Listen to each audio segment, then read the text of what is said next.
right now. Okay. Did y'all hear anything I said, or should I start over? No, they're all muted. Just start over. Okay. All right. I'll do my welcome again. Welcome. This is Tom Shaw with, I'm the project manager for the Vicksburg District. We're here to have a public engagement meeting for the Pearl River Basin flood risk management project.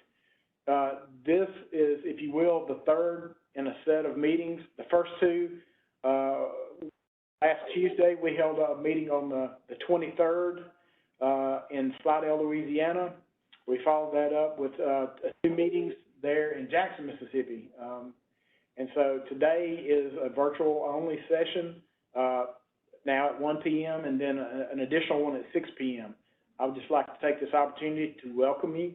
The reason we're gathering, the reason we are doing this is because we desire to have your feedback, your input with respect to how flooding on the Pearl River has impacted you. And we will be talking about the plan as it currently is based. And so I need to go over probably some housekeeping issues. When we were meeting face to face, it was fairly easy to get names and addresses for folks that had attended, and we even had push pins on a map. We don't have that option available to us virtually, but what I would ask is if you would please put your name and your address, basically as your contact information in the chat. I think most everybody knows how to chat. If you don't, you might want to experiment with that a little bit, but it's usually in the lower right-hand corner of your WebEx window. So that would be the way that we would be able to record your attendance. We are recording doing the video of this PowerPoint and this presentation.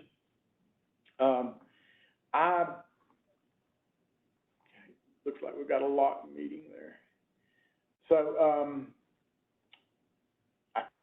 Troy I see Leslie with you, so I neglected to mention Leslie Prochaska. She is a plan formulator there with the Regional Planning Environment Division South, and she is going to be briefing as well. So I would like to, as I mentioned, a little bit of housekeeping. Let me go over what we would call the rules of engagement, which basically helps us as we go forward. So because this is a virtual meeting, we need to do things just a little bit different. If you have a microphone on your computer, you will have the ability to ask a question, but I would just ask that you please remain muted until you're recognized. I'll let you know, like if you have a question. We would ask that you limit your speaking time to about 3 minutes. We would also ask, because the more people we get on here, the more bandwidth it basically gobbles up, if you will. So if you would, please turn your cameras off until you desire to speak. I would ask that you please be respectful and please don't or interrupt the panel or the moderator.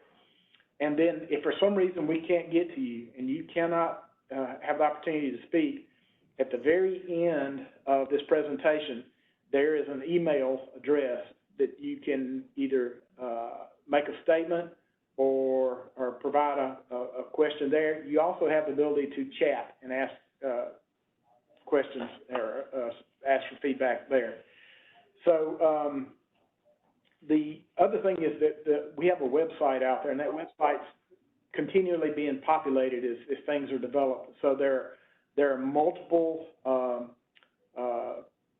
slides, if you will, out there that show the study area, it shows the alternates, that kind of information. So we've got basically 2 hours allotted for this meeting, and so you'll see how many different ways that you can provide feedback on that very last slide. So with that, I would like to go ahead and kick things off and get us going. Okay, so Bucky, if you will, go to, I think it's the next slide.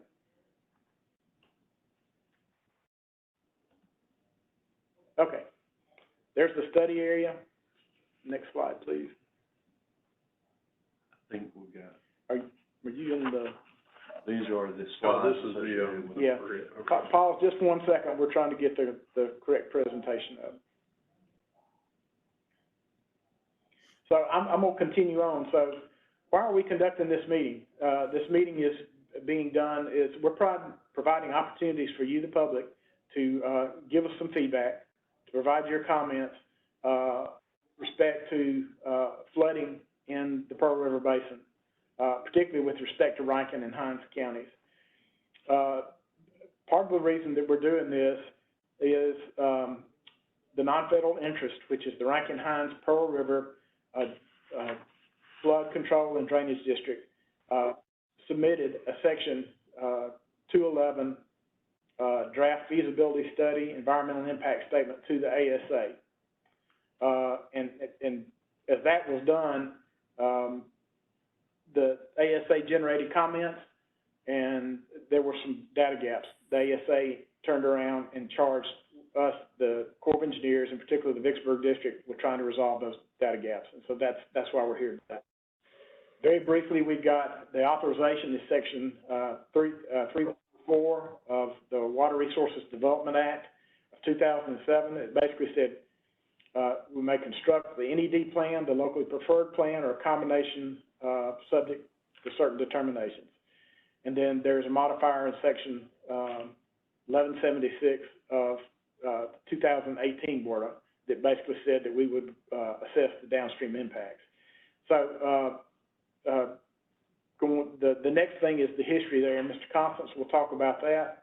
We spoke of the NFI's report that was submitted last July, and then you'll also hear of the review process that's ongoing now. So if we would, Bucky, next slide. Okay. As I mentioned earlier, there's the meetings that we've had. Our virtual meeting is there on the top right. There is a phone number there for if you know somebody who's interested but who does not have access. I mentioned public input. There are multiple ways we can do it. We've had self-addressed comment cards that were part of the face-to-face. Traditional email is shown there as well, that address, and then the Pearl River FRM at USACE.army.mil is a list that you can use. Next slide, please, Bucky. Okay, we're doing the video now? Well, Not quite. Andre. Okay. All right. Ms. Walker, if you would you take over with project importance?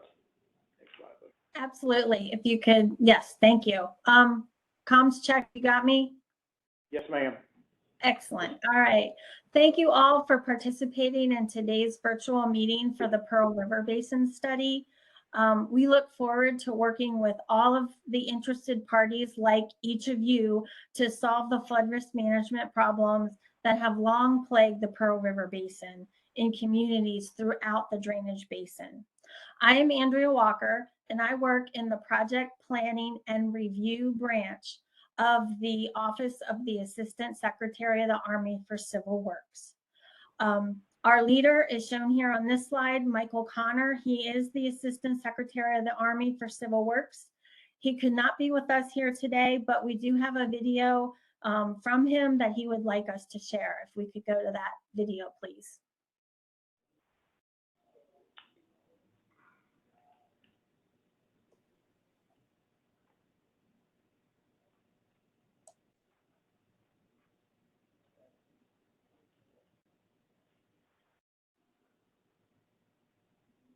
While the video loads, hi everyone, I'm Mike Connor, Assistant Secretary of the Army for Civil.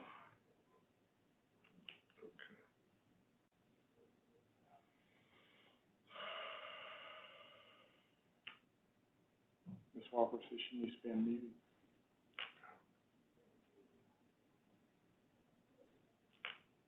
Hi everyone, I'm Mike Connor, Assistant Secretary of the Army for Civil Works. I provide policy oversight and direction for the U.S. Army Corps of Engineers Civil Works program. Thank you for joining us at this community engagement session on solutions to address flooding along the Pearl River in Mississippi. We look forward to hearing from you about your needs and concerns regarding flooding issues and a proposed project to address these challenges. As all you know, the city of Jackson, Mississippi has experienced devastating floods as recently as 2020 and 2022. I saw firsthand some of this flooding in August of last year in a visit to discuss a proposed project. It is a priority to provide people of Jackson with effective near-term solutions to the flood risk, and we have a tremendous opportunity to deliver these solutions through the bipartisan infrastructure law and funding provided through that mechanism. This administration has set aside sufficient funding to complete planning and implementation of a plan consistent with existing authorities and in compliance with federal environmental laws. Your input today and the final technical report from this effort will inform my decision on the solutions we will implement to reduce flood risk in Jackson. I appreciate your time and input today as we work together to find the best solutions for the Pearl River, Jackson, and this region of Mississippi. Thank you very much for your time. Okay, so as we go back to the slide deck, we are honored to have Mr. Connor serve as our leader. He has a vast experience of solving complex water resource problems at the federal and regional levels, including his prior assignment as Deputy Secretary of the Department of the Interior. Secretary Connor will ultimately be the decision maker for any recommendation relative to flooding in Jackson and throughout the basin. Our office, the Department of Army for Civil Works, provides policy oversight of the U.S. Army Corps of Engineers Civil Works program. We oversee the plans, design, construction, and operation of flood, navigation, ecosystem, and other projects for communities throughout the country. I echo Secretary Connor's statement that we look forward to hearing from each of you about your needs and concerns regarding flooding and a potential flood risk management project to address these challenges. If we can go to the next slide.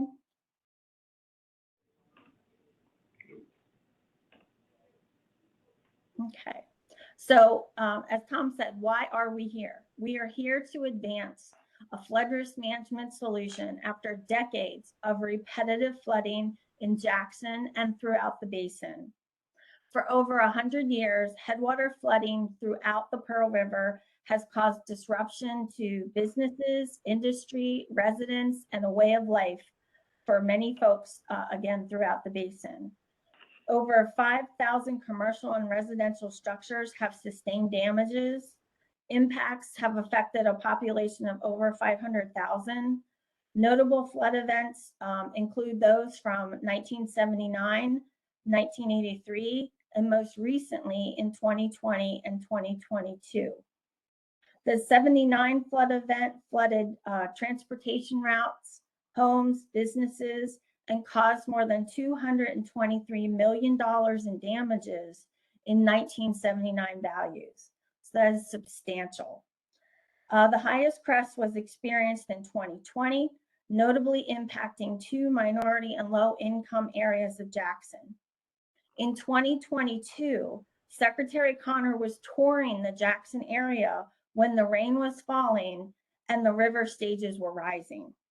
So the Pearl River Basin also provides a tremendous environmental value, including wetlands that filter waters that eventually flow into the Gulf of Mexico and support thousands of geese, ducks, migratory birds, and endangered turtles, and more.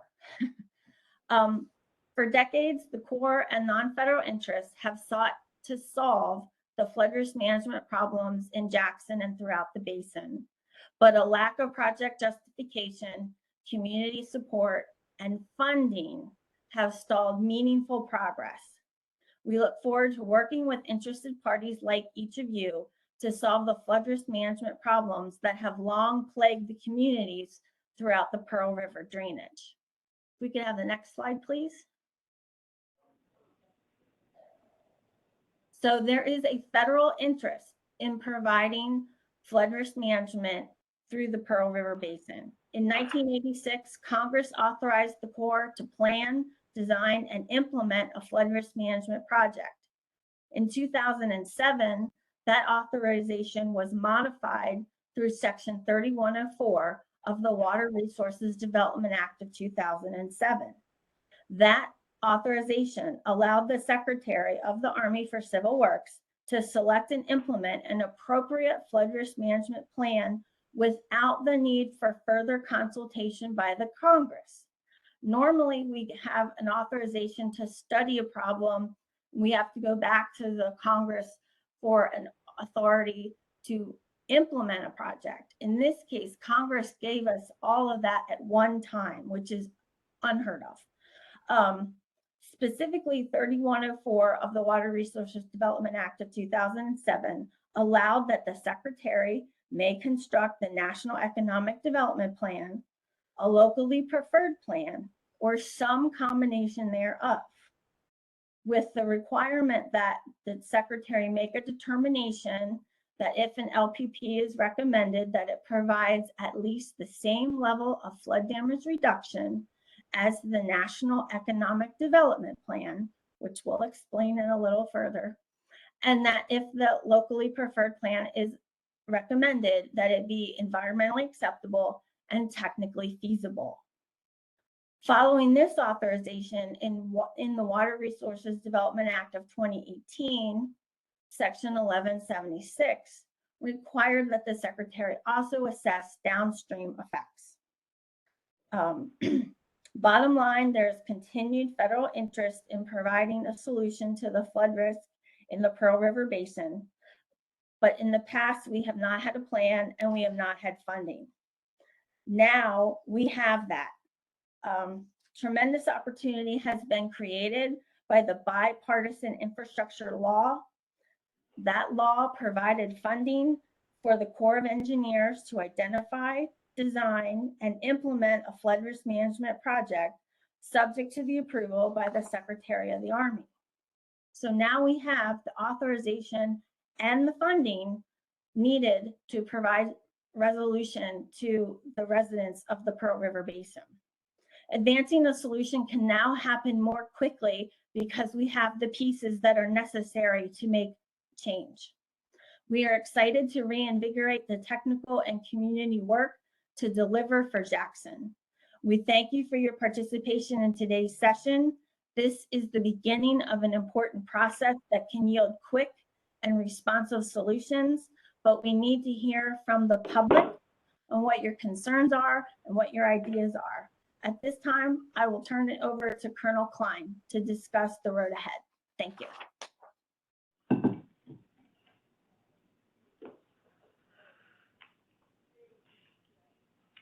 Is Troy moving?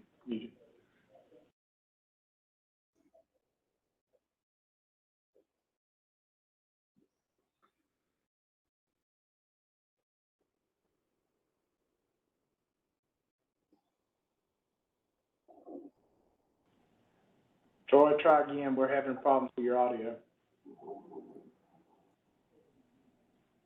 What name is he under? Maybe, Oh, Amanda Jones. Derek Williams? Amanda Jones. oh, Amanda Jones, okay. There we go. All right, Troy. Maybe I think we can hear you now.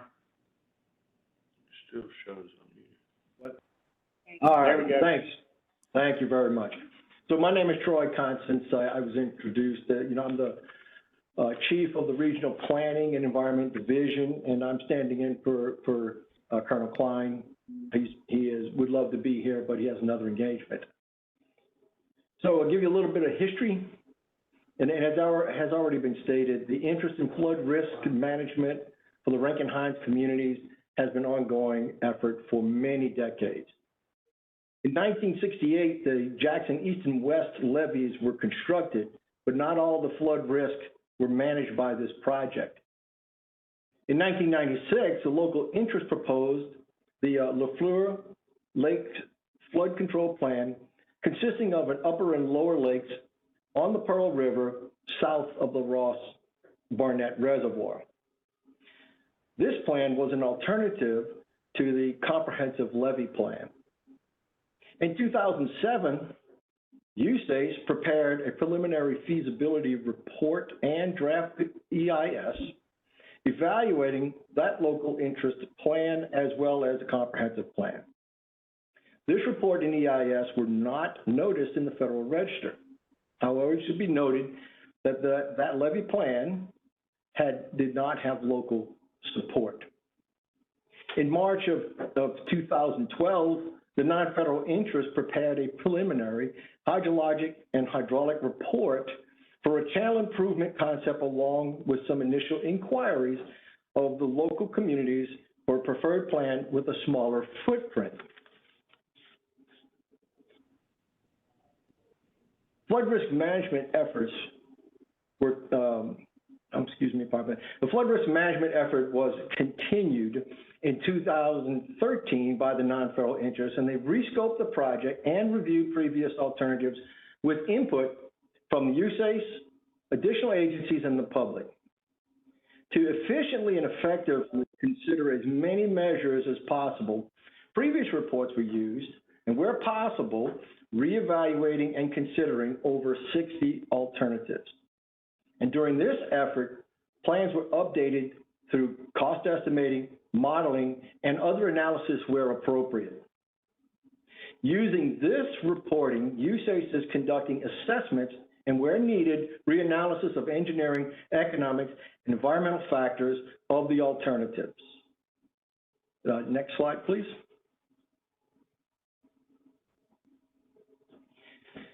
So as stated in 3104, our current efforts is to start with the non-federal interest report, as been reviewed by the Secretary of the Army, and we're looking to fill any data gaps and apply the current procedures and processes of the Corps of Engineers.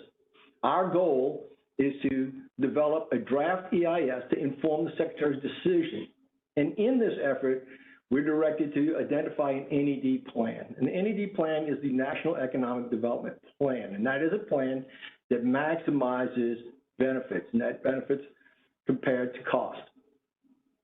We need to compare the levels of the alternatives that we're looking at for flood protection capabilities, and also assess the environmental acceptability and technical feasibility of any of those alternatives. And then finally, in assessing all those alternatives, we would continue to review all the potential impacts downstream. And this information would be provided in our report to the Secretary to help inform his decision. Thank you. I think at this point, we turn it back over to Leslie to start walking us through some of the alternatives and actions that we're undertaking to meet this directive. Hi, I'm Leslie Prokowska with the Regional Planning and Environment Division South as a plan formulator. Next slide. I'm going to first go over what was in the Section 211 report about the non-federal interest.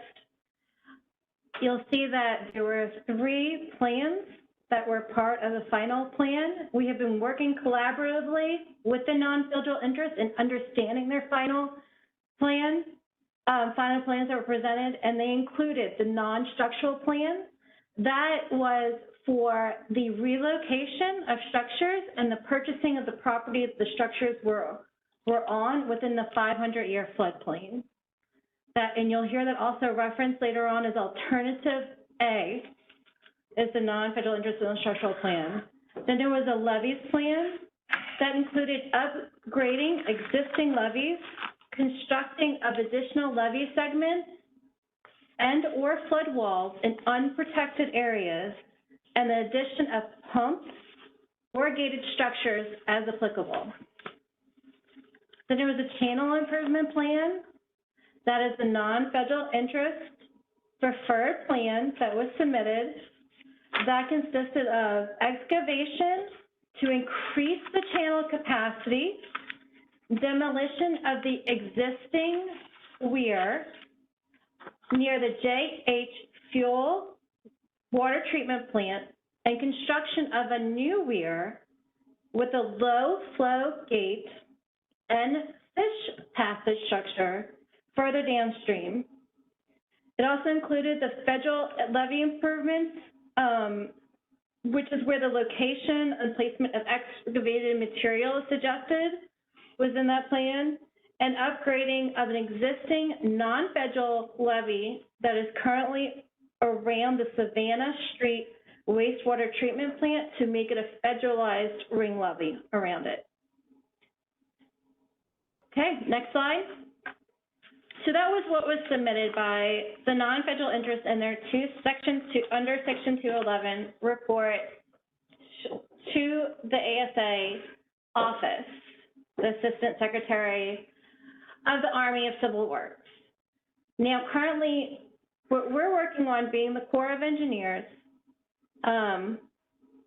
we have been further working to understand with the non-NFI on their last 3 plans, including understanding built upon historical information of what is going on the ground, what is the real flood risk going on there, so we can get a greater understanding.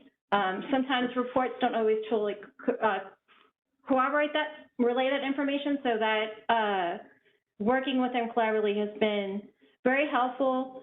But taking it a step further, the Corps of Engineers is preparing the draft environmental impact statement, which again is going to identify the NED plan as discussed, the National Economic Development Plan, based on flood risk contributions that goes in the flood risk measures, what it brings for flood reduction is what's going to contribute to the national economics for that plan. Then I'll compare the flood protection provided by that plan to the level of flood protection provided by alternatives being assessed. Additionally, the report will assess the potential downstream impacts of Pearl River Basin. We're just stating this again because it is so critical of understanding what we're going to do. The comparison of plans are going to include those final 3 plans, as mentioned, that were submitted by the non-federal interest, but it's also going to include additional plans. And those are, the A is the non-federal plan that we've already mentioned, the non-federal interest that's submitted, but we're going to also evaluate another non-structural alternative that's alone, no other features to it, besides non-structural, that can consist of elevating of residential structures and flood-proofing of non-residential structures. Some residentials may be considered for historical structures. So that would be that plan. There could be potential for buyouts, we've heard from the public, and so forth. So that plan is still being developed. Alternative C, that's the non-federal interest recommended plan, their Section 211 report that we just went over. We also are authorized to,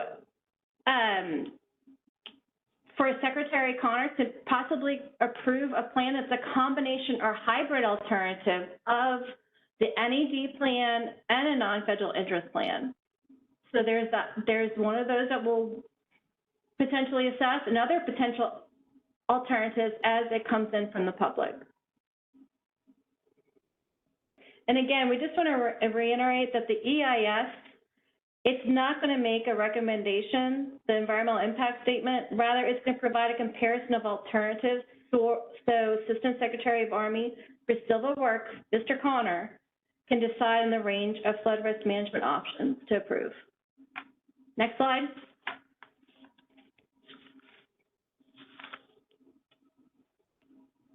So here's the study area, and I'm going to explain this in a little more detail just because we did have a lot of questions that came up in our in-person public meetings. In the circle area, it's just a circle, but you can see in the gray, that is the area for the 100-year inundation that we've ran preliminary information with our hydraulics. So our study area, when we define that as the Corps of Engineers and our planning processes that we follow, it's the area we are focusing on to achieve flood risk reduction benefits. It doesn't mean that if anything's hydraulically connected or may have a potential impact that we're only going to study it within this area. That's actually going to be a much larger footprint as the science and hydrology tells us to expand to make sure we're getting a full assessment.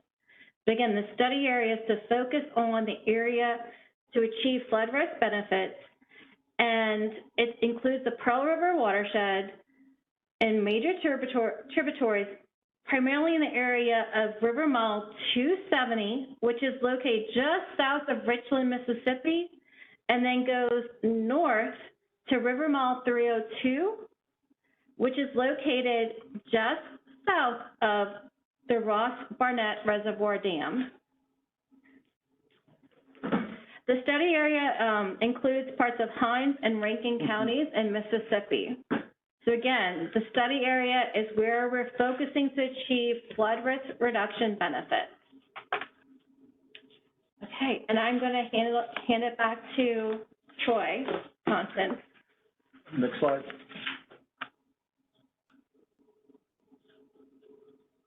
Oh, that's actually me, sorry. Part of to give the information to inform Dr. Connor to make a decision is we'll also look into comprehensive benefits, is a fancy term for other areas of interest. There could be potential other areas that we're not thinking of, that this is a much broader look than just flood risk management. So while this will not go into identifying what the National Economic Development Plan, it gives a more robust idea to help inform Mr. Connor to make a decision. And we are really looking for your feedback on these areas and things that maybe we have not identified yet to help inform. We will be summarizing and providing him the information. While we provide a summary, all the comments will be put into an appendix and included as part of the NEPA process. But here's some of the things that we identified, obviously flood risk reduction, which is our primary, but then water supply is something we've heard, water and wastewater treatment, ecosystem environmental impacts, existing waste sites, cultural resources, transportation, downstream impacts, recreational access and opportunities, community impacts such as cohesion and quality of life for the people living in the study area, and downstream, and then potential economic opportunities.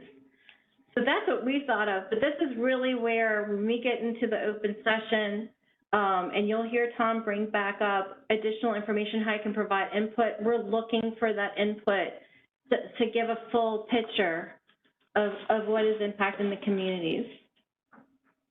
All right, now it's your turn. Thank you. Next slide, if you would, please. Okay, so we're here today. We started our public engagement and outreach in May, but just a little background on the way we generally operate. Before we meet with the public, what we generally will do, assess the area for its existing conditions. And in this case, we had a non-federal interest report that came in. So we begin our effort by assessing and ground truthing what we know and understand. And that is our existing conditions. And we may project out the future conditions as well. That positions us to be able to present information and have a dialogue so that we can start to develop alternatives collaboratively with you. That brings us today. And as you've heard a few times, we have a charge. We have some alternatives that we're starting from, but open and continuous dialogue with the public is important in order to develop an alternative that we can present to the Secretary for his full understanding and decision-making. So from today, throughout the summer, we'll be doing those technical evaluations, which would include the engineering, the environment, the other social effects, because we have a heavy focus on not only the engineering and science of environment, but people. And so we'll be working hard on that over the summer. Our goal is to deliver a draft feasibility report. Well, in this case, it would be a draft report with a draft EIS, because we are post-authorization. Forgive me for using the term feasibility. That report would be, again, put out to the public for review and comment. That information would come back to us, and we would take that and make any modifications as appropriate based on your input to us to prepare a final, to go back to the Secretary for his final decision, with the hope and intent that in the January timeframe, the Secretary can make a final decision and develop a record of decision. So it is pretty fast-paced, we understand that, but we are building off of all of the information that's been generated for decades. So we have some good information from all the hard work that the Corps of Engineers, the non-federal sponsor, and you, the public, have done. And I think if we bring all of this together, we can be successful in informing the secretary so that he can make the best decision for the people of Rankin Hines, as well as for all downstream considerations of this effort. And at that point, I think I turn it back to Tom. All right. Thank you so much, Andrea, Leslie, and Troy. So, next slide, please, Bucky. So, where we're at today, you know, we've told you this multiple times, but we really do want to hear feedback. We really want your input. We will be accepting input on the project through the 30th of this month, through 30 June. The email address is right there on screen so you can see it. Of course, you can always do written mail through the U.S. Postal Service. That address is in the middle of the slide there. And then, as we've mentioned, there is a project website that's out there. We will just keep this slide up here so that you have the opportunity to capture it, take a photo of it, whatever you need to. With respect to that website, as Andres noted in the chat, we have many of not only the presentation, but many of the slides and maps, that kind of stuff is out there. That website will continue to be developed and grow as we move along. This will not be the last public meeting by any means. And so, but it is our desire to hear you. And so that's really, we wanted to do informational. I think we've got that. But we do need to get some feedback from you. So I haven't seen any other questions yet on the chat. I would go ahead, and if somebody has a question, if you will, either chat it in or raise your hand. Let's do the WebEx portion of it first before we do the chat. So I've got a hand up right there. My apologies. Looks like Martha Watts. Hi. We're not hearing you, ma'am. Hang on, I got it. Oh, she's got to be unmuted. Excuse us. Try now.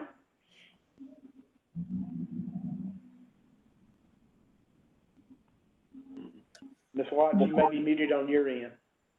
Oh, there it is. All There you right. go. See, my first question is, you have spent years on this non-federal partner plan. How many years have you spent studying downstream, the 200 miles downstream?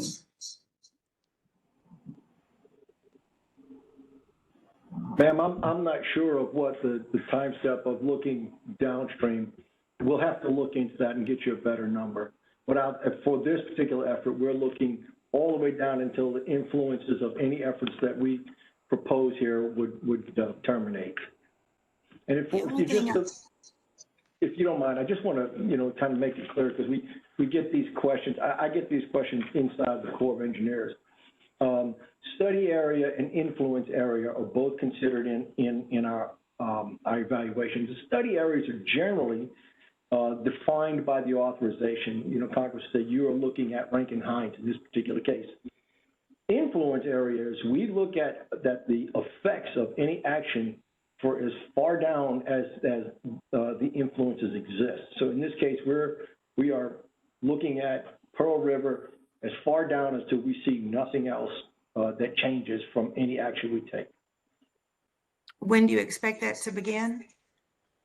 We've started the hydrology now. We have the existing conditions of what we've determined that the future conditions, and that's with our project, do not change. The way we look at it is if for climate change, particularly in the coastal area, you see a change in water surface area from today out into the future.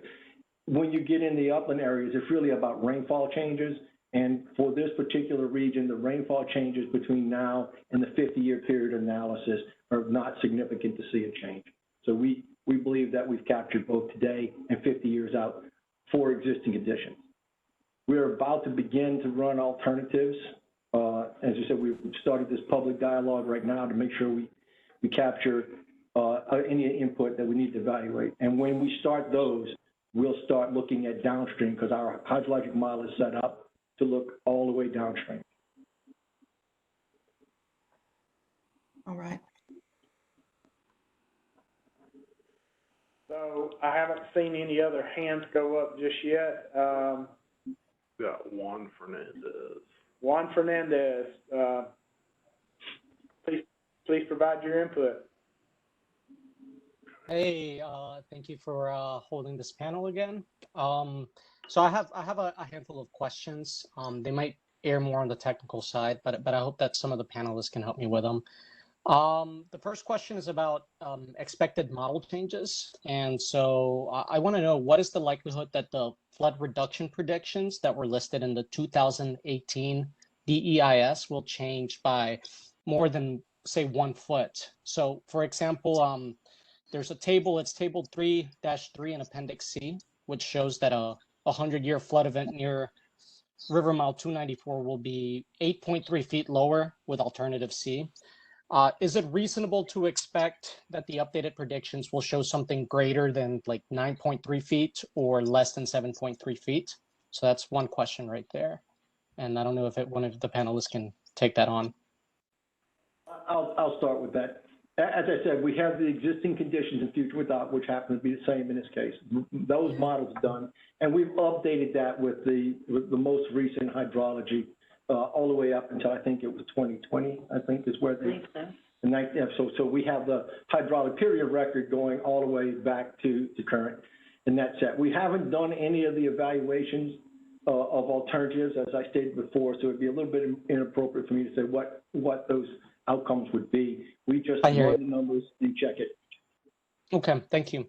Okay, so you guys also covered some of the authorization, and if I would, the word at 2007 always had some confusing language. I just wanted to see if you guys could also help me and possibly other people understand. I know that it authorizes the ASA to construct a project, quote unquote, generally in accordance with the 2007 project studied, the project studied in 2007, the Lake Project. What qualifies as generally in accordance? Is there an agreement on this, or is it more of a you'll know it when you see it kind of thing?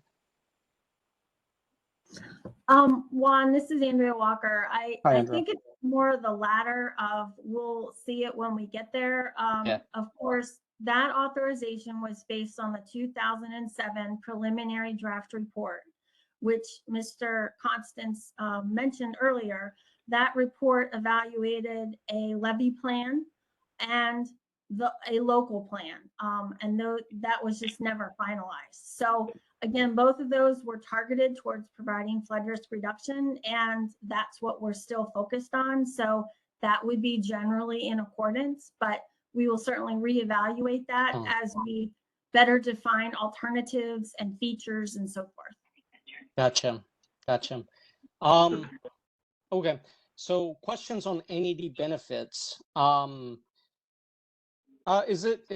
So a quick question followed up with some more, number one, is it accurate to say that the national economic development benefits associated with alternative A1 is the long-term reduction of flood damages to homes and structures? And I think someone might have actually noted, like Amanda might have mentioned that, but I just wanted clarification.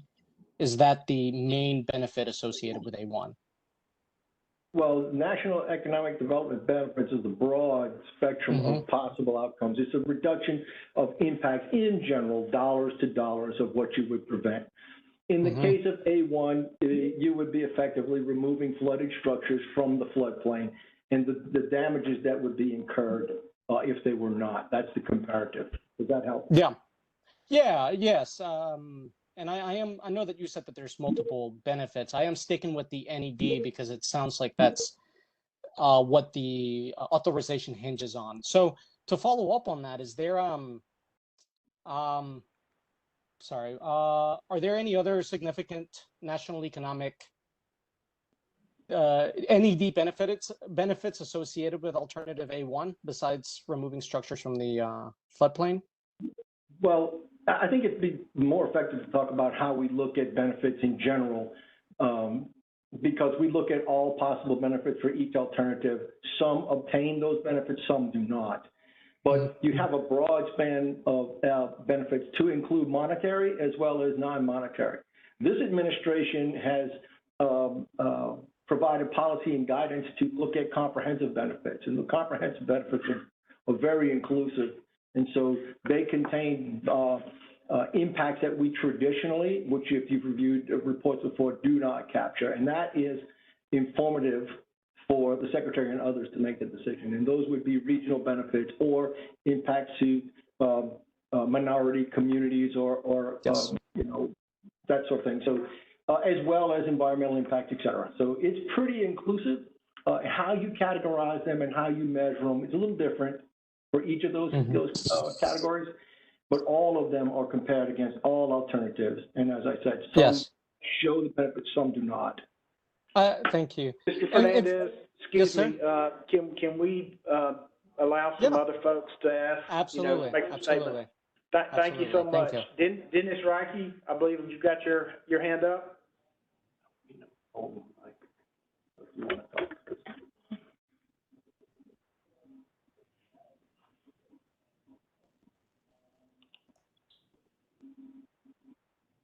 We're not hearing you, sir. Can you unmute him? There we go. Can you hear me now? Yes, sir. Thank you. Okay, I'd just like to ask if this presentation will be put on the project website for future reference. Yes, sir. It should actually be out there right now. Thank you. You're very welcome. Anybody else have their hand raised? Evan I think it's Parker. Evan Parker. Evan Parker.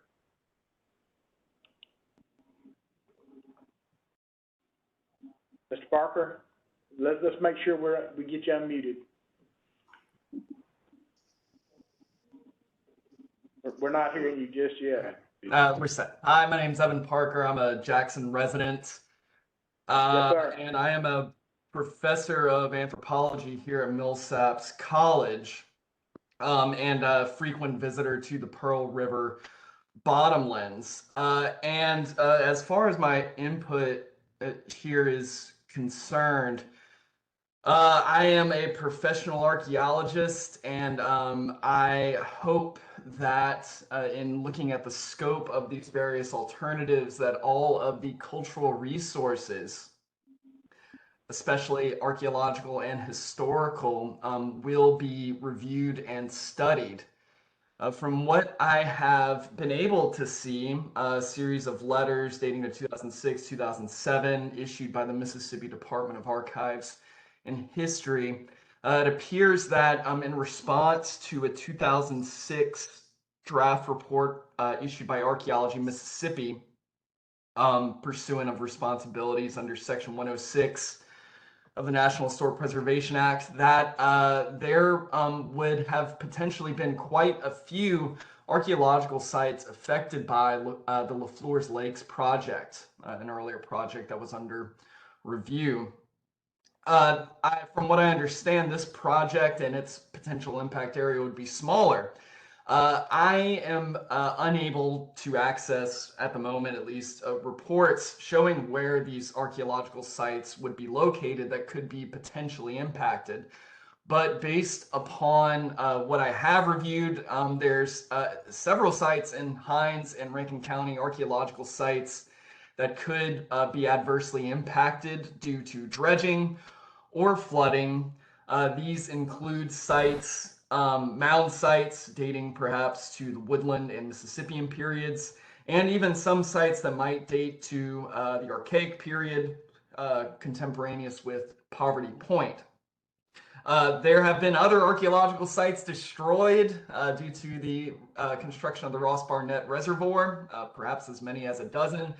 And there have even been Poverty Point era sites destroyed in the Jackson area. I would just ask that the scope of these projects include cultural resources, specifically because the archaeological and historic record is a non-renewable resource. Once this is destroyed, once these sites are destroyed, the knowledge that they contain is lost to us forever. And of course, I also hope that all these studies are being conducted in collaboration with Native American tribes in Mississippi and Oklahoma. Thank you all for your time, and thank you for doing this panel. Thank you very much for those comments, and we share your appreciation for our rich heritage, and we have opened up Section 106, and we're working towards a programmatic agreement to address those resources, as you pointed out. Great value to all of us.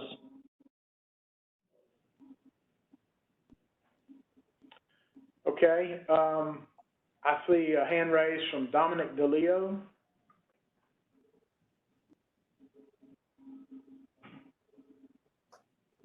Sir? He's gone. Can you hear me now? Yes, sir. Thanks.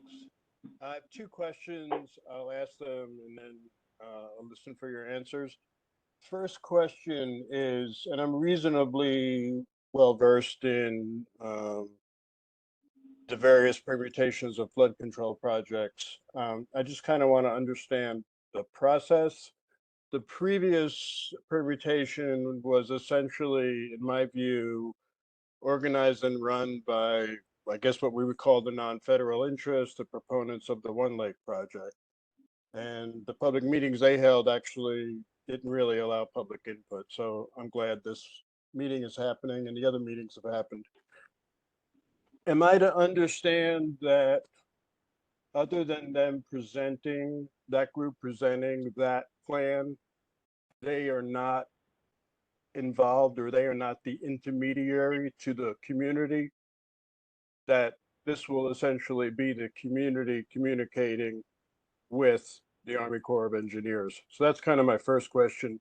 Second question is pretty simple. I was at one of the in-person meetings and someone mentioned the Berkeley plan, who was on stage. I can't remember who said that. And I just wondered if you could speak any more about that.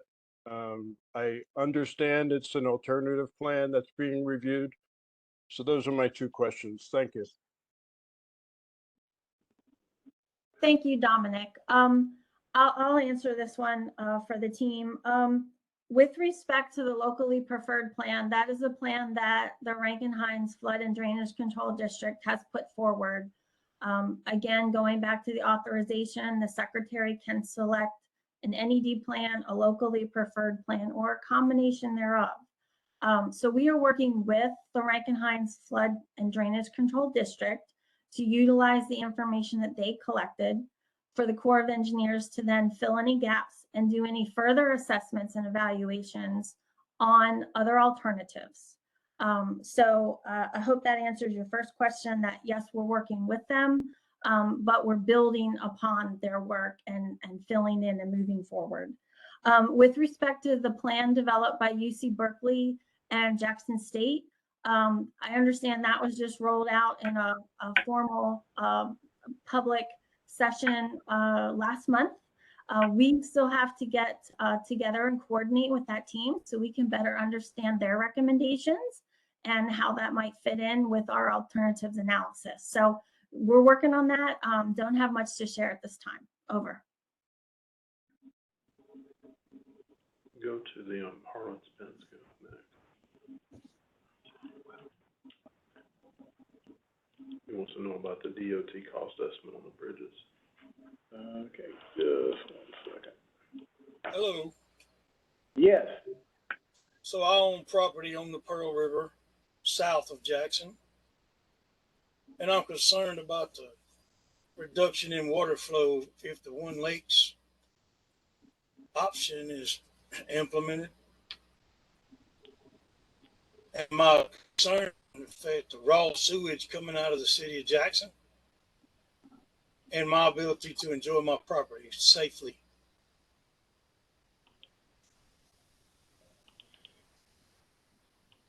I'll speak a little to this one. That's it. Those two. The first one, as far as the design that has been put forth by the non-federal interest for their locally preferred plan for channel improvements does include a low flow gate. So that should pass the typical flow under normal conditions. Under typical conditions is what it would be designed for. That's what's been proposed. But again, our team is assessing that, but that's what's been proposed. If there were any changes to the downstream flow, that would be provided in the report and it's being assessed. But at this time, the way it's presented, that's not the way it's being initially designed. So we don't know. And then no, we're going to be further assessing that, but the way it was proposed by non-federal interest with the low flow gate, it should provide, per the report that was submitted, the steady state being current conditions. It shouldn't change the flow. So we will validate that. So. Well, right now, in the hottest part of the year, when we have the least amount of rainfall, I can walk across the river and never get above my waist. And now I'm concerned we're talking about reducing that flow even further. Yes, sir. On top of the raw sewage that the city of Jackson continues to dump into the river, that will be south of where this low head dam is being proposed. Now, I don't know about anybody else, but I don't want my children and grandchildren playing in raw sewage. So if this project in any way is going to increase that, I don't even understand why we would be even considering it. So thank you, sir, for that comment, and we are aware of those concerns, and we'll continue to evaluate that. That would be part of our downstream impacts, and as you said, with downstream impacts come the responsibilities of the project, and we would make those appropriate recommendations to the Secretary for consideration. Thank you for that comment, and we do appreciate the concern. Yeah, if I could just add, sir, we heard several comments at our meetings last week about low lows and high highs. So we're looking at everything in between. I also saw your comment in the chat about the bridge impacts and the cost of those requirements. Certainly on our minds, and we will certainly be doing more detailed investigation on that as well. So you're not alone. We've heard these comments before, and we thank you for continuing to raise them to elevate our understanding of the importance of those areas. Thank you. Okay, next I see Kristen Rohrbach's hand up. What would you like to tell us?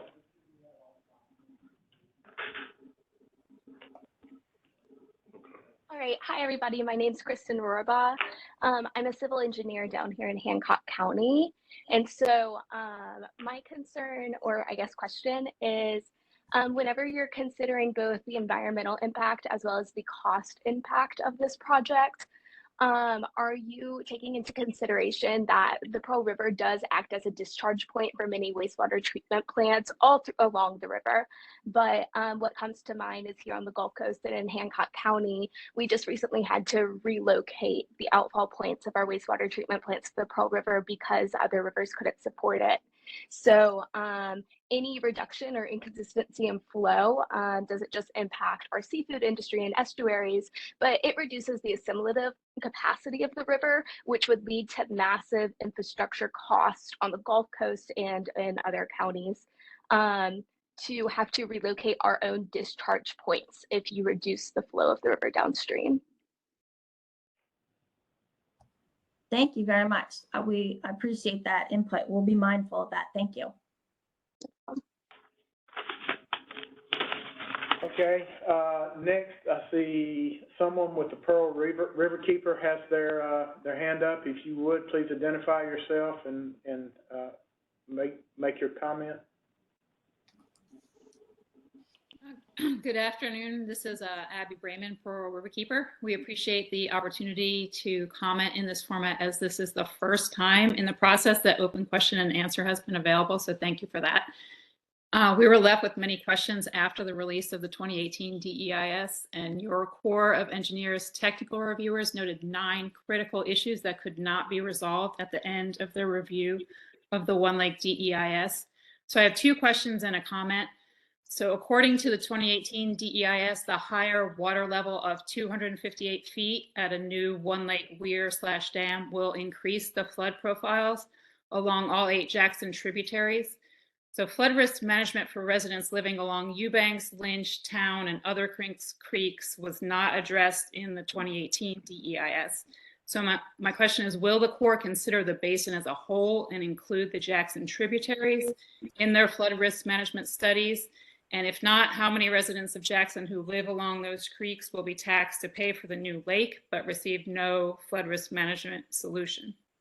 My question number 2 is, the Army Corps of Engineers independent review team recommended that the non-federal interests conduct further testing of 8 hazardous toxic waste sites in the project area. And they noted that the non-federal interest bears complete financial responsibility for all necessary cleanup costs. So my question is, what point in the process will the NFI conduct further testing of those sites? And will remediation of those sites, like the creosote slough, release harmful contaminants to the local and downstream environment?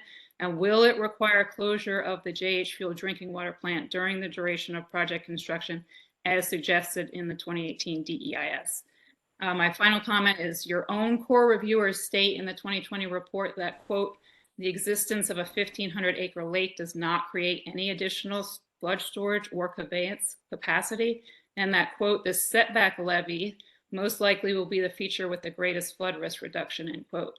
So we urge the Corps of Engineers to closely evaluate whether a lake development will provide less expensive, less environmentally destructive, more effective flood risk management than a combination of levee setbacks and non-structural measures. Thank you, and I appreciate any comments on my 2 questions. Thank you. I'll answer the first one. Is that yes, we've captured all the tributaries in our inventory of structures. We generally will go out to a 500-year flood. So the image that you saw, we've captured structures outside of that, and we'll analyze those in its entirety for effects of any particular alternative. We are aware of the HGRW sites, and we'll treat that the way the Corps of Engineers does. And you accurately stated that will have to be tested before any of the activities are actually taking place. And as stated before, we thank you for your reminding of us of the issues revolving around low flows and transferring of effects downstream, and that's part of our analysis as well.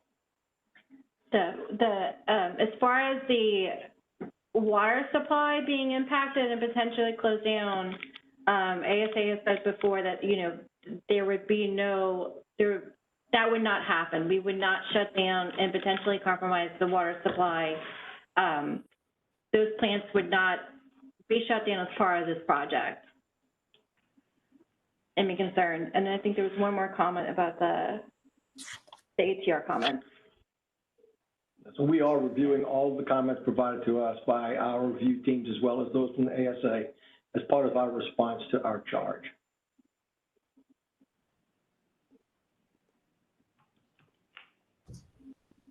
Okay.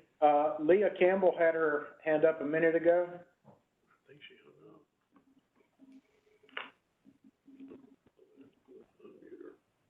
We'll get you unmuted here in just a second.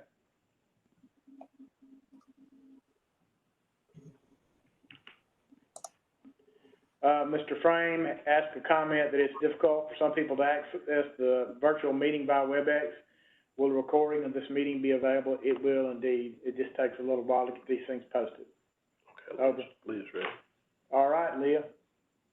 Hi, yes, thank you. And actually, Ms. Brahman from Pearl River Keepers addressed my concern as well. I have concerns around the Jackson water supply and potential infiltration of the water supply with contaminants from the surrounding toxic waste sites and the potential closure of the JH Fuel water treatment plant. So I appreciate Ms. Brahman also raising that concern. And so I guess from your answers, I understand that your assessment is that with any of these, or you will not select an alternative that that risks closure of any of the Jackson water treatment plants. Is that correct? We are continuously reminded by the Secretary of our responsibilities towards water supply and water quality. And what we're telling you is that we would not take an effect that would jeopardize that. In some cases, the way to handle it is to mitigate it, which would mean taking action before you take any other construction. But at this point, we thank you all for continuously reminding that and make it high on our priority list. But yes, we are aware, and we will work with everything we have to make sure we don't impact that. Thank you. All right, very good. A hand raised from Claude. Claude?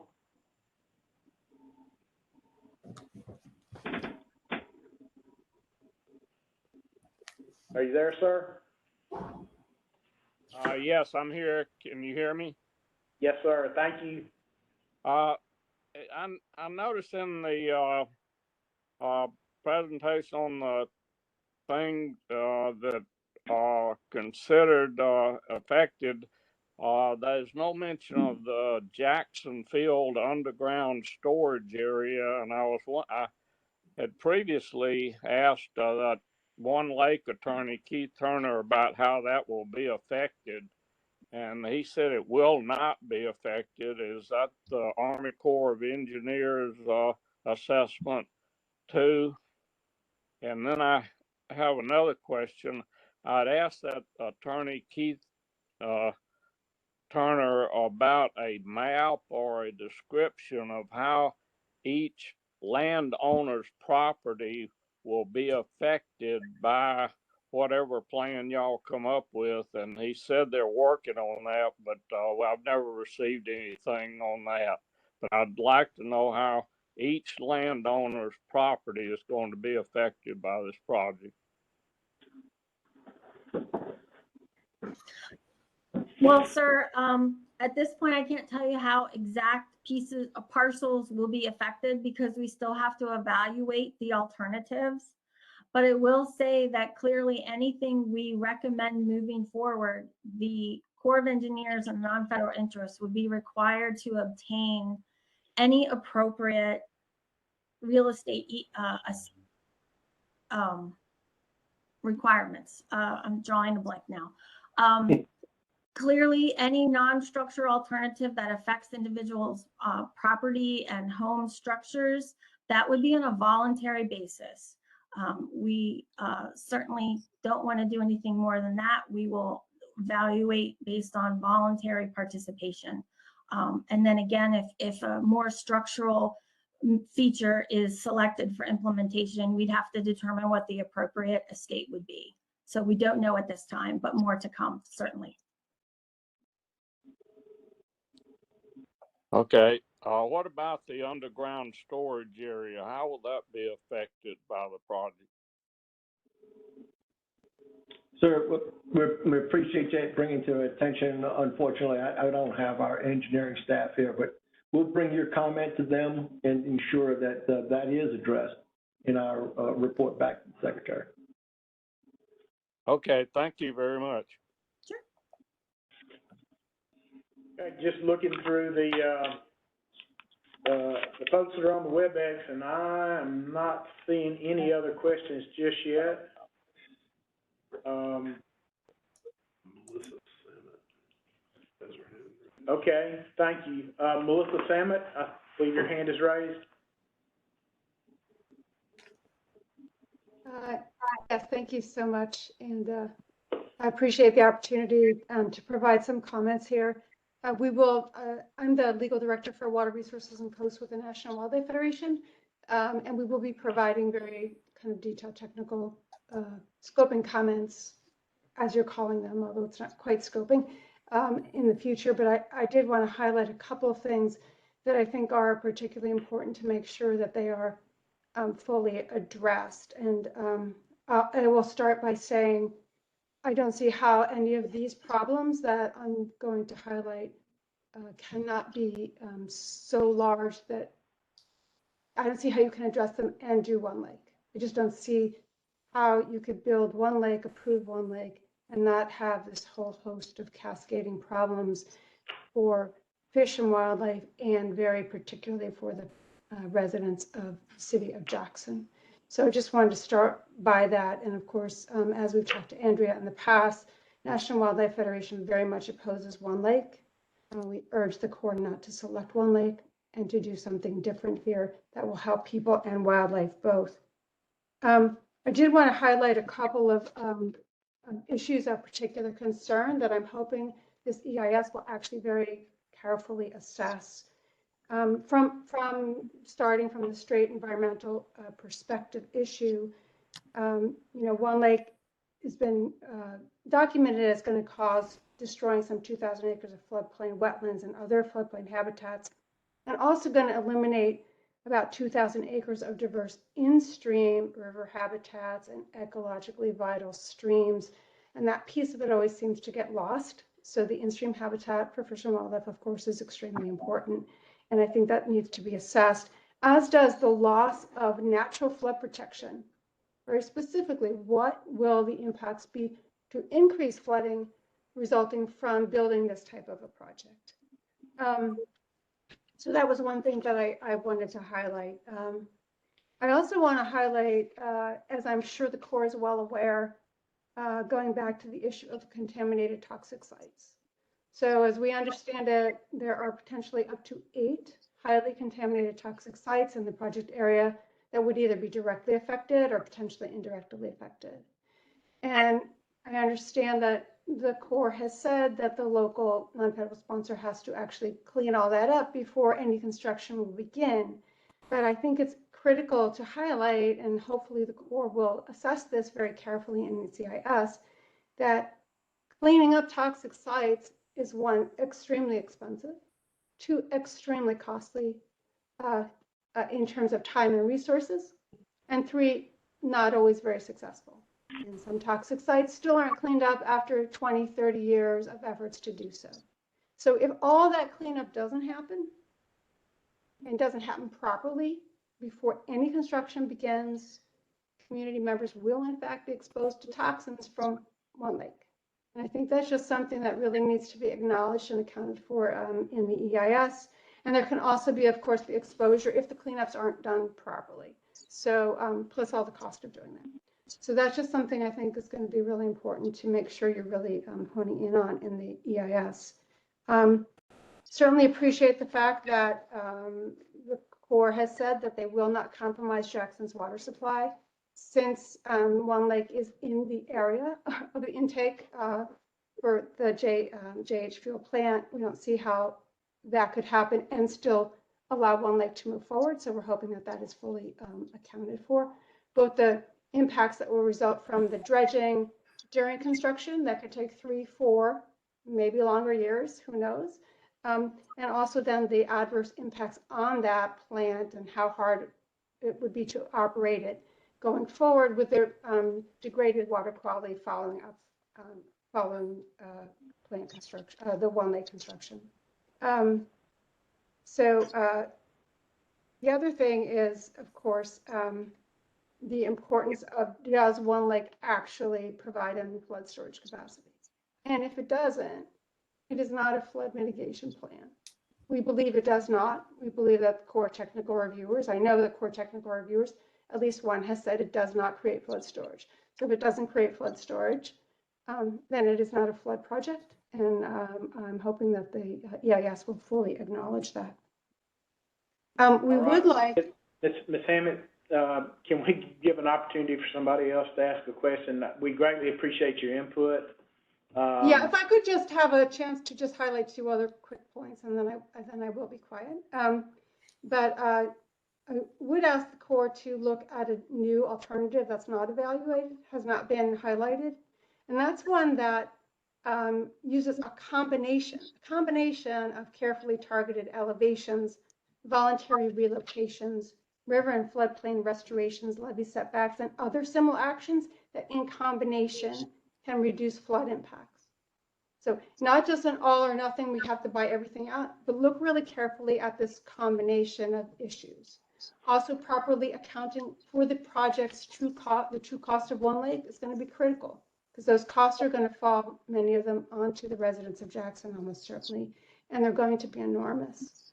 And also, ideally, the Corps would be taking a step back from the draft EIS developed by the Drainage District.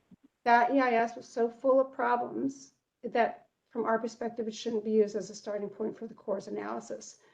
So I just wanted to highlight those things, and I appreciate you letting me speak so long and talking for extra time. Thank you. All right, thank you.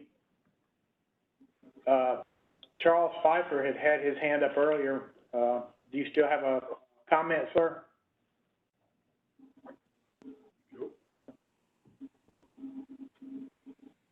Hi, can you hear me? Yes. Okay, thank you.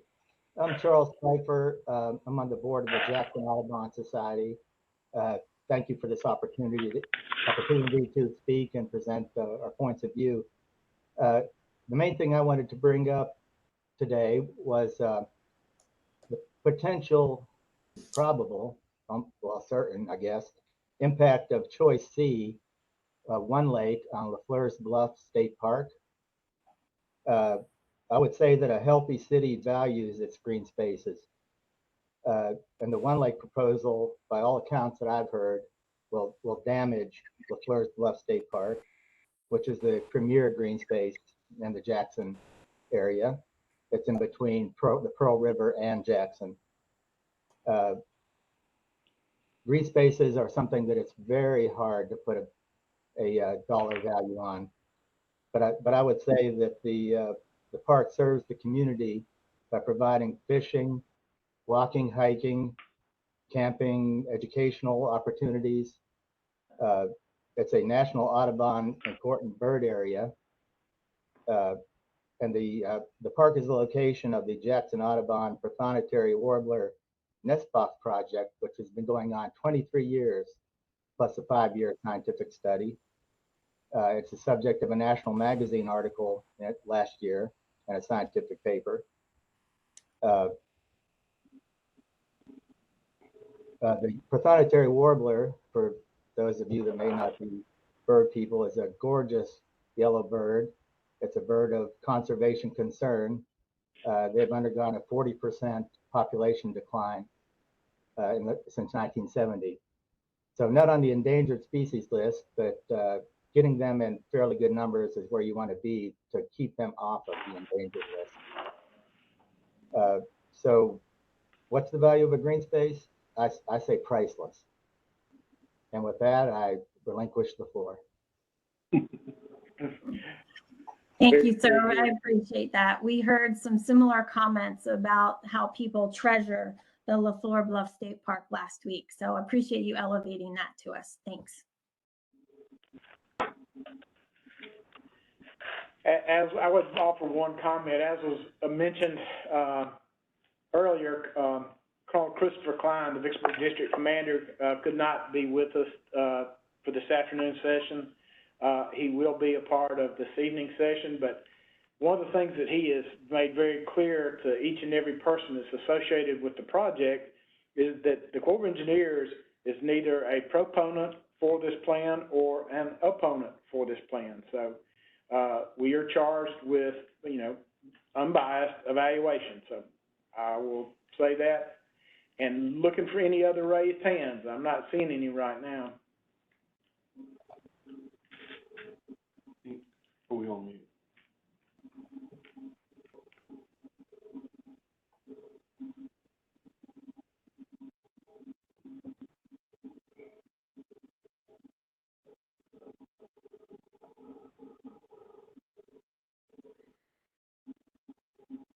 Yes, Craig just gave me a reminder to all.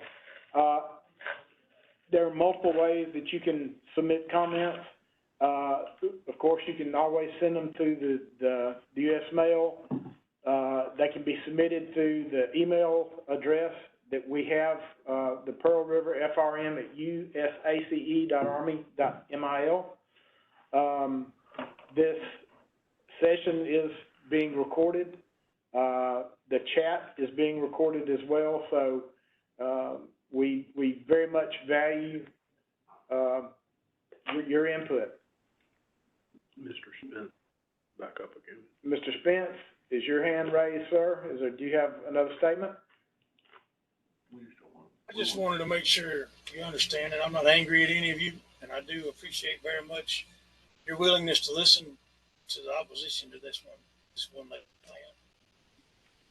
Absolutely. Don't let our emotions make everyone that's working there think that we're angry at you. We're just emotional about this project.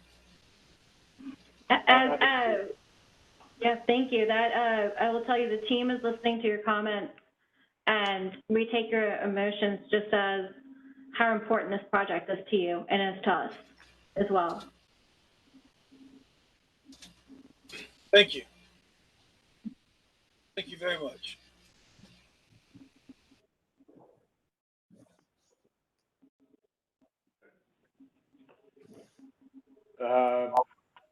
Looking for any additional input. I'm not seeing any hands raised and nothing new in the chat. Martha Watts. Martha Watts. Just a reminder, excuse me, Ms. Watts, just a reminder, if you haven't entered your information within the chat as to who you are, your address, that kind of thing, we would ask that you please do that so that we may have, if you will, a documentation into the public record that you've made this statement. Ms. Watts. Okay, I believe I had signed in with my email address and information, but maybe not. I don't know. Will you be amending the costs in the EIS? Will you all will look at that again, right, and get the true costs? It's very far undervalued as far as the bridge replacement and the waste site cleanups and some other things. Will you all be responsible for bringing that current to what it should be? Yes, ma'am. We're looking at costs. In fact, I think we have a meeting with cost engineering next week to start talking about that. Thank you.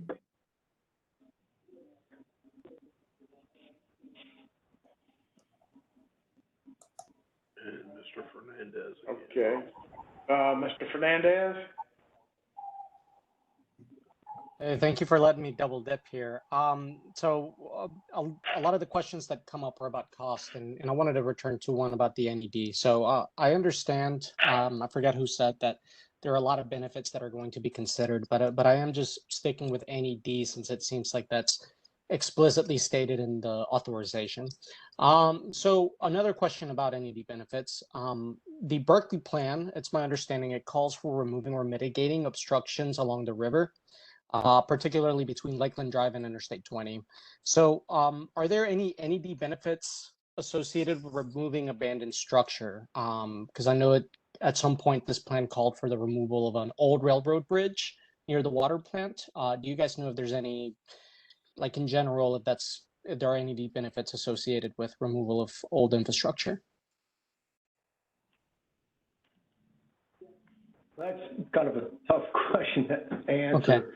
Okay. I can tell you that removal, there is a cost associated with it. And how that affects benefits, well, that would have to come out in the modeling or come out in some assessment, and how it ties back to other actions. So I can't say. Okay.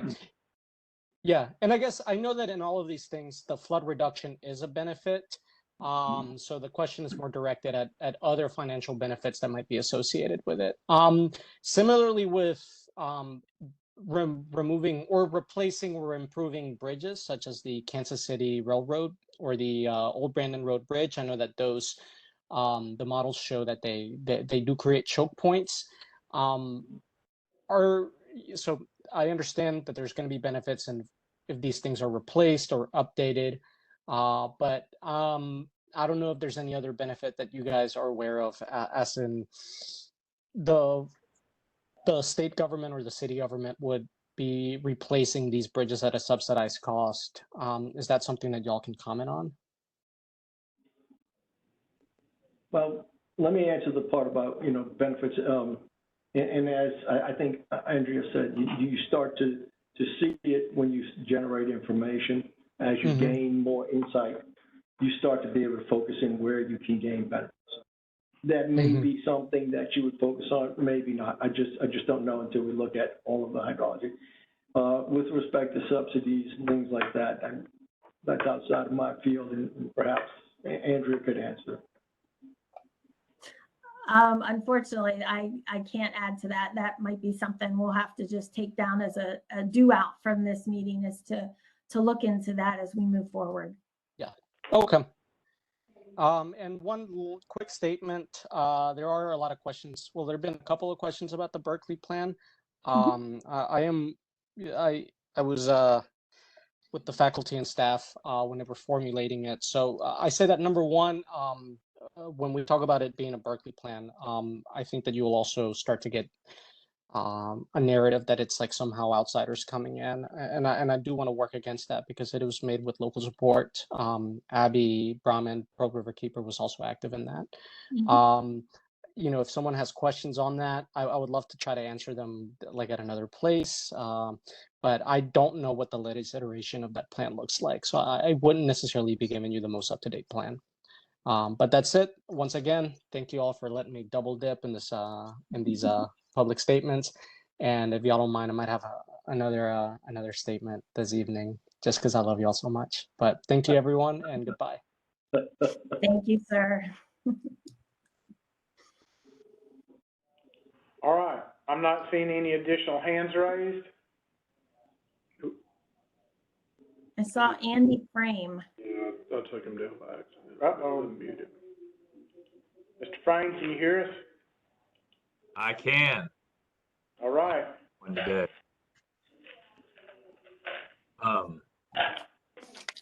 It's kind of, I know that a lot of people have talked about the creeks and the tributaries, and I mentioned that is at one of the last in-person meetings last week. But my question is, when the Army Corps does a project like this, is it possible to develop something? Obviously, the project itself will be an ongoing project, but like to develop something that is variable going forward when it comes to the creeks. So, like, let's say the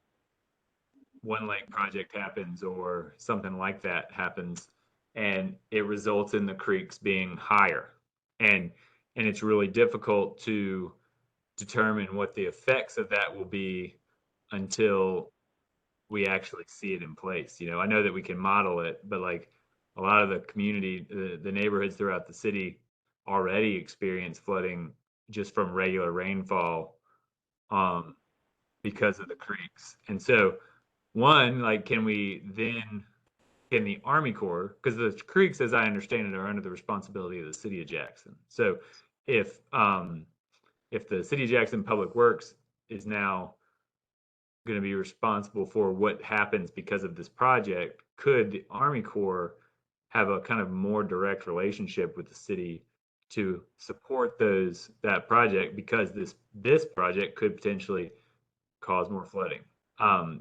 And then, like, would there be other potential flood mitigation solutions that we could find all throughout the city along these creeks if this project causes more flooding in the creeks? So I guess, do you get what I'm saying? Like, once we get in there, is it possible for the Army Corps to say, okay, this happened, now this is happening, and now we can resolve that as well?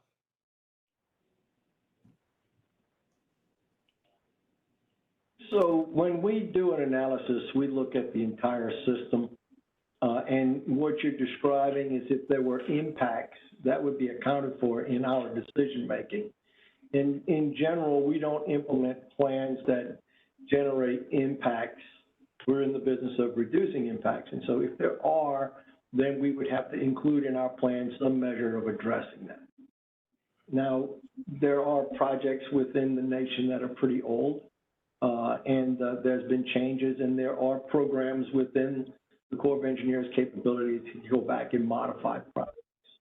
And so, but in the final part, the decision that we make is along with the sponsor, which would include the city of Jackson, the counties themselves, and the state of Mississippi, and ensure that there is a holistic approach to managing the system.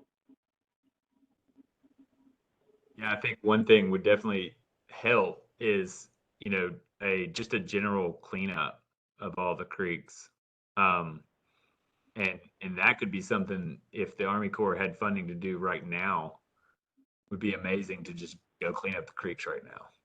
Like, I mean, work with the city of Jackson Public Works, but like, this is something that we could actually help solve a problem right now by doing that. And it's a really big need in the city. And then it would actually help us figure out, what is needed and how this project would actually impact those communities. Because what we're basing off of right now is creeks that need to be cleaned out. Good. Thank you for that comment, and I do fully appreciate, what you're bringing to our attention. And as we learn more, we'd like to continue that dialogue to make sure that we're accounting for your concerns and concerns of. Thank you very much.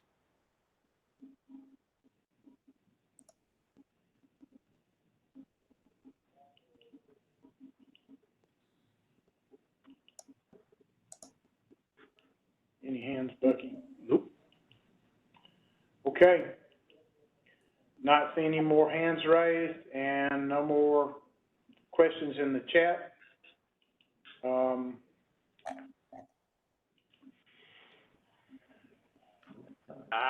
Any last closing statements from any of our panel members? So, Andrew, if you don't mind, I'd like to say thank you all for participating. This is the third one that I've participated in. It's been very informative, and believe me, it's extremely helpful for us in analyzing projects and putting forward information that informs the secretary. Keep them coming, keep us informed. We really look forward to more dialogue, and we certainly look forward to your responses to the draft that we intend to put out before we finalize our task or back to the secretary. So thank you, very informative. Yes, I will echo that, Troy. This has been a great dialogue, the ones we had in person and this one today, and I'm looking forward to hearing more this evening. It's imperative that we hear where your concerns lie so we make sure nothing is overlooked. As was mentioned earlier, the Corps is not a proponent or opponent on any of the plans. They are to evaluate plans, present the pros and cons, benefits, impacts, and so forth to the secretary for him to make a determination on which plan to move forward with. So again, we're hoping to do this very quickly. We have the authority, we have federal funds. I think the time is now that we can do something quickly for this basin. So thank you. Okay, this is Tom. Before we adjourn, I would just remind everybody to check the website periodically as we will have updates there. Information with respect to these, the public meetings. So with that, we will adjourn. Yes, ma'am. Tom, I'm seeing a hand up from Dennis Reiki. Okay, Dennis, Last yes, alibi.